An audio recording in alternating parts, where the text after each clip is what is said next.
I wanted to talk to you a little bit today about gemstones and information you can gather and where you can gather it. I wanted to recommend to you my opinion of some good books, and those would be written by Judy Hall. She has some books called Crystal Bible. This is her first volume, the Crystal Bible. She has volume 2, which is another great book. And these have most any gemstone you would be interested in them. And then she has a volume 3. Now, I will be honest with you, volume 3 is not average gemstones. It's gemstones that even I don't, and I'm a buff, but even I don't necessarily lean on anytime.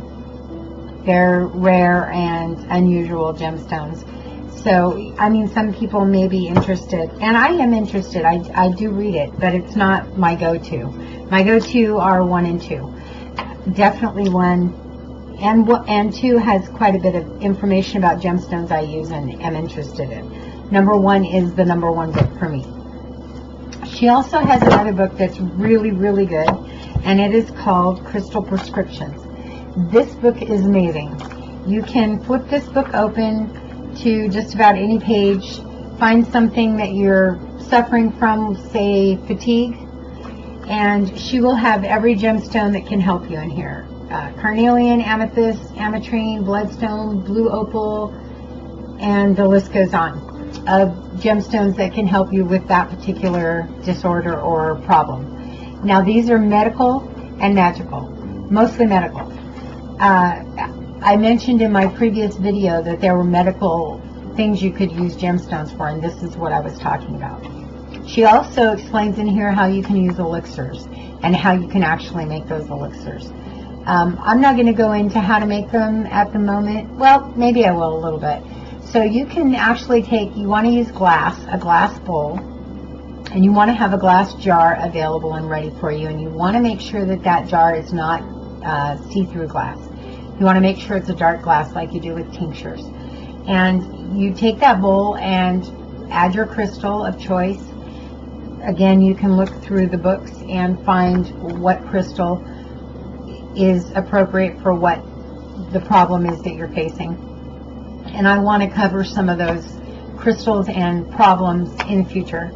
And you'll take that crystal, put it in your bowl, use spring water. It's got the most minerals, and you really want that to help you. Excuse me, but you don't want to use tap water. It's got too much fluoride and arsenic and other things in it. So use your spring water. Cover the crystal with your spring water. You don't have to fill the bowl up. You can just cover it. And it's okay if the bowl is clear glass. You want to cover that bowl with some saran wrap or even a lid and set it in the sunlight. You can leave it out to sit in the moonlight as well overnight. I do that. And then when it's done, it's set, then you bring it in. You want to put it in your bottle. Now, it's not going to fill your bottle up unless your bottle is tiny. If your bottle is tiny, that's fine if you plan on using it in just the next few days. But remember that water goes bad. If you plan on keeping this around for a while, you can also keep it in your fridge. That'll extend the life of your water, but again, it's still going to go bad. If you want to keep it around for a while and continue to use it, you can fill your bottle about 3/4 of the way full with alcohol. The best alcohol, or if you're going to use it for a room spritz, this is a great idea.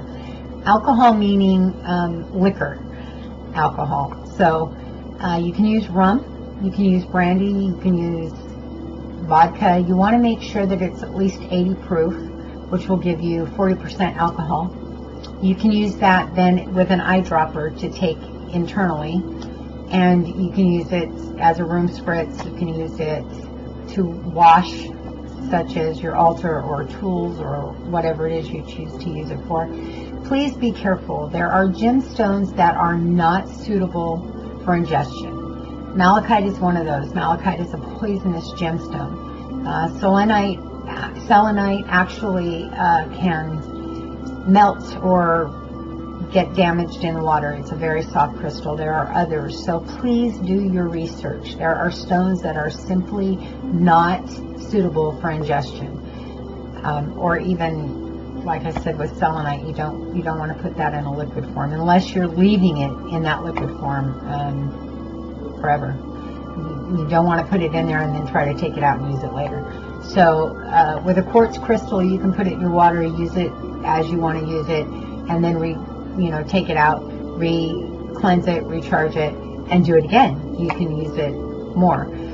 Another thing I want to mention is when you're using these infusions, they're called a mother infusion. So you can replenish them as you use them. So if you're using alcohol, say in your bottle, this is called a mother elixir. You, as you use it, can add more water and more spring water and more alcohol to it. It will always replenish because it is charged. It is charged with your gemstone. So as you add to it, it is going to continue to add the gemstone power to it. Let's see. I say a lot, don't I? That's a bad habit. You can use crystals for crystal healing, which is something we're going to get into. I am actually a crystal healer. I did that for years, had my own business. And it is very, very helpful for you. You can wear an all-purpose crystal. While you're learning about this, your all-purpose crystal would be a quartz. You can wear a quartz crystal all the time, and it will cover every ailment, every magical or medical ailment you have. It is an all-purpose crystal, and it will cover everything while you're learning. And then you may eventually decide you want to switch to a citrine or a jasper or whatever is called for. I hope to continue doing videos and teaching you a little bit about each gemstone and what it's best for. That would be a very long video to try to mention a whole bunch of them in one video. So I hope to just spend each video here and there on a gemstone. I plan on doing a lot of videos. I want to do some videos on spells that involve incense and spells that involve sachets and so on and so forth, as well as some herbal videos. But I wanted to touch today on gemstones and crystals and what they can do for you. So I hope this video is helpful. I hope you enjoy it. And please remember that you are all divine, spiritual, sacred creatures of light and love. And I hope to speak with you soon again. And again, I hope you enjoyed the video.